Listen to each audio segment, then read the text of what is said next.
damer og herrer, og velkommen til dette fantastiske, fænomenale, fuldstændig fantastiske, lykkelige og glade show her i dag. Ja! Juhu! Ja! For det her show, det kommer til at handle om. Det kommer til at handle om lykke, det kommer til at handle om glæde, og ikke mindst, så kommer det til at handle om sammenhold. Jeg tror lige, vi tager en anden finger. Sammen. Nej, den har vi jo brugt.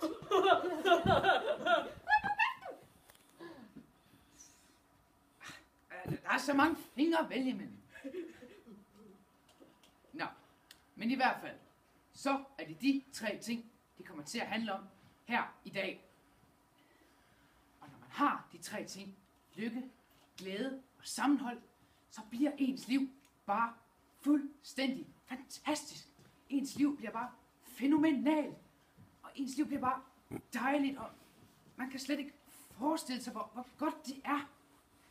Og hvordan ens liv forandrer sig, og man bliver bare glad, og man bliver lykkelig, og man får den dejligste følelse inden i sig.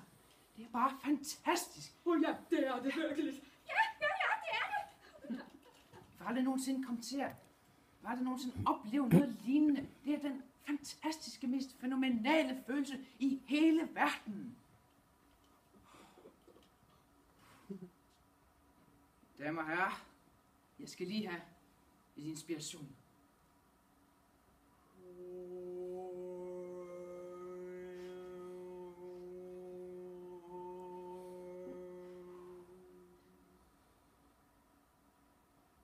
Gud siger til mig, at jeg skal sige til jer, at livet er perfekt.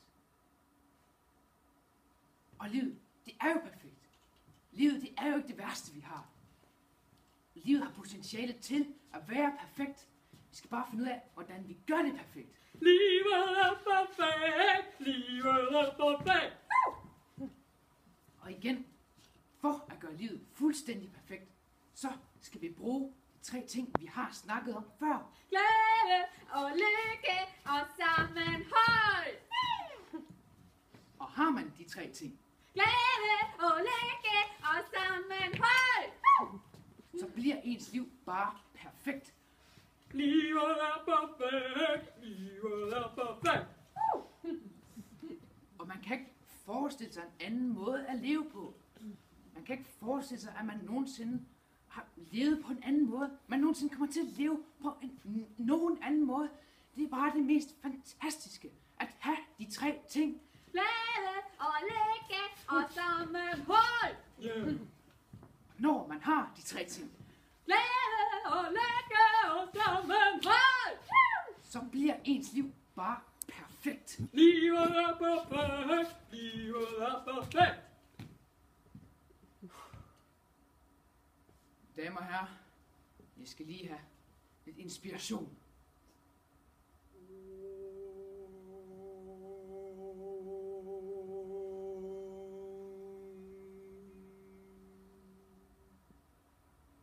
Gud siger til mig, at jeg skal sige til jer, at vi skal rundt og er ulykkelige. Så skal I komme herop og føle den glæde og den lykke, vi har sammen.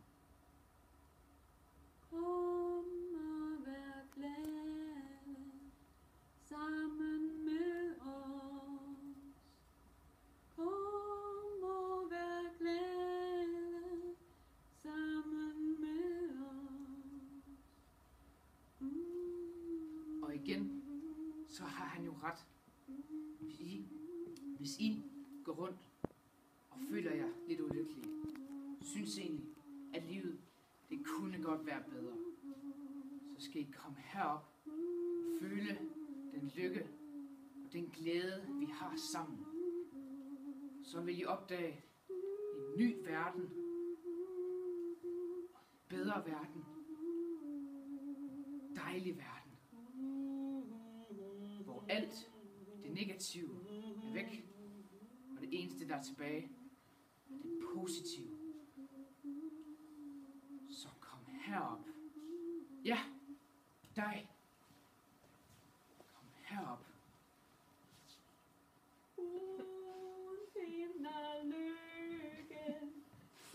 sammen med os.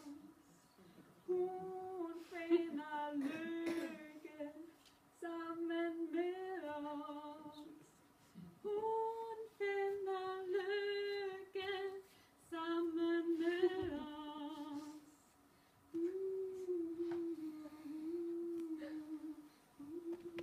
Hvad er dit navn? Marie. Marie. Marie er kommet her i aften, fordi at hun af en eller anden grund går rundt og er lidt ulykkelig. Og føler egentlig, at det hele, det kunne godt være meget bedre. Og nu, mine damer og herrer, er det vores opgave at sørge for, at hun kan gå herfra med et smil på læben og tænke, hvor er livet dog dejligt. Damer og herrer, jeg skal lige have lidt inspiration.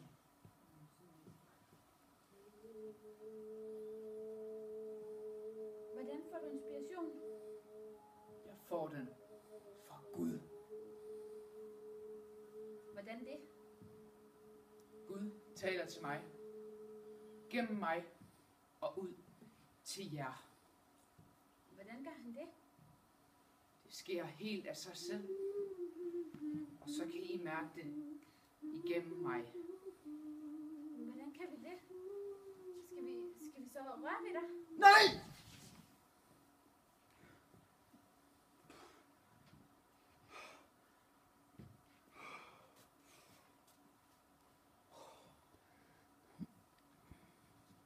I behøver ikke røre ved mig. I skal bare mærke energien igennem mig og omkring mig. Hvad er det for en energi? Det er Guds energi. Hvordan føles den? Den er lykkelig. Den er glad. Den er dejlig. Men hvordan ved du det? Fordi jeg kan mærke Guds kraft. Er Gud syg?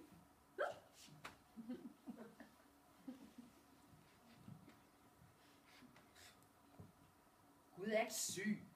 Gud, han er stærk. Men hvorfor siger du så, at han er kraft? Det er jo ikke den slags kraft. Det er Guds energi. Hvordan kan jeg mærke den energi? Igennem mig. Men hvorfor ikke igennem mig? Eller gennem mig? Eller gennem mig? Fordi det er mig, Gud snakker til. Hvorfor snakker han til dig? Ja, hvorfor gør han det? Fordi jeg blev udvalgt. Hvorfor har han ikke valgt mig? Eller mig? Fordi jeg var rigtig ulykkelig. Det var jeg også engang. Det var jeg da også. Og det er jeg også. Også mig. Jamen ikke så ulykkelig som mig. Jeg var rigtig ulykkelig. Hvordan ved han det? Ja, hvordan ved du det? Fordi det fortalte Gud mig. Men nu er jeg jo lykkelig. Og det er jo det, det handler om. Ikke?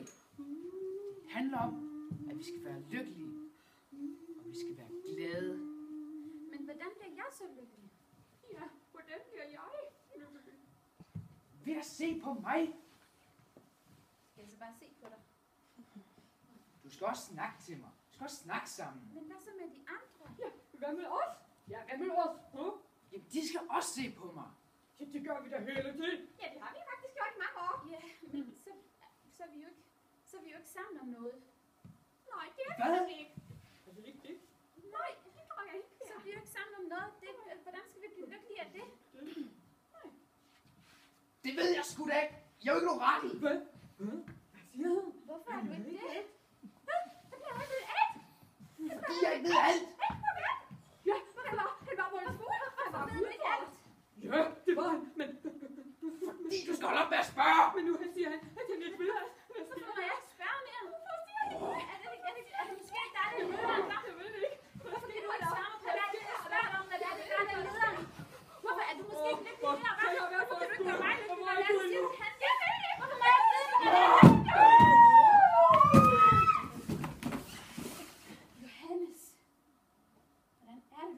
din lille søsters legetøj.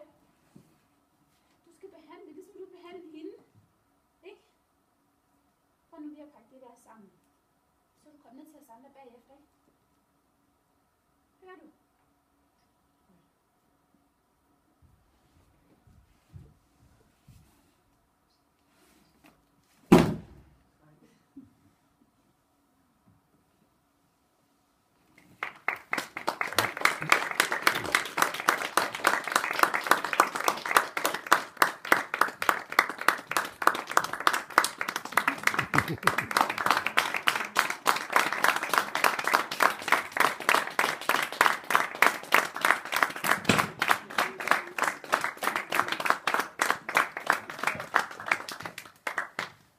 Så vil jeg godt bare have lov til at sige tusind tak, fordi vi kom helt herop i øsende regnvejr for at se 10 minutters lille arbejdsvisning herfra. Det gør vi gerne igen. Det var godt. Vi har brugt cirka, hvad var det, vi har nu? 40 timer? Ja, cirka 40 timer. Helt fra scratch, hvor vi startede med at prøve at finde ud af, hvilken idé vi alle sammen godt gad arbejde med. Så vi havde ingenting, da vi startede, og så er det blevet til de her 10-11 minutter, som jeg synes er fantastisk søde og sjove og børnene. Så ja, så hvis nogen af jer har nogle spørgsmål til det, så må I endelig sige til. Ellers så bare tusind tak, fordi I kom. Ja. Jeg synes, hun skal beholde den der tegning, nogle gange hun skal op på